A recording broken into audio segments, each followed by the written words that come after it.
সূরা আশ-শামস, আয়াত সংখ্যা 15, সূরা সংখ্যা 91, পারা 30।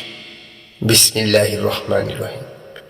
শপথ সূর্যের ও তার কিরণের, শপথ চন্দ্রের যখন তা সূর্যের পশ্চাতে আসে, শপথ দিবসের যখন সে সূর্যকে প্রখরভাবে প্রকাশ করে, শপথ রাত্রির যখন সে সূর্যকে আচ্ছাদিত করে, শপথ আকাশের এবং যিনি তা নির্মাণ করেছেন তার, শপথ পৃথিবীর এবং যিনি তার বিস্তৃত করেছেন তার, শপথ প্রাণের এবং যিনি তা সুবিন্যস্ত করেছেন তার।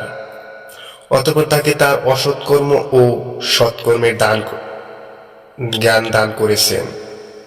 যে ব্যক্তি নিজেকে শুদ্ধ করে সেই সফল কাম, এবং যে নিজেকে কলুষিত করে সে ব্যর্থ মনোরথ হয়।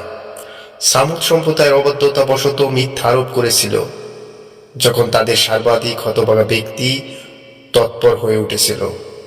অতঃপর আল্লাহর রাসূল তাদেরকে বলেছিলেন, আল্লাহর উষ্ট্রীয় ও তাকে পানি পান করানোর ব্যাপারে সতর্ক থাকো।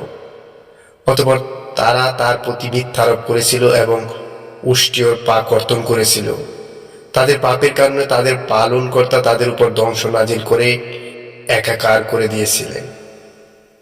আল্লাহ তাআলা এই ধ্বংসের কোনো বিরূপ পরিণতি আশঙ্কা করেন না।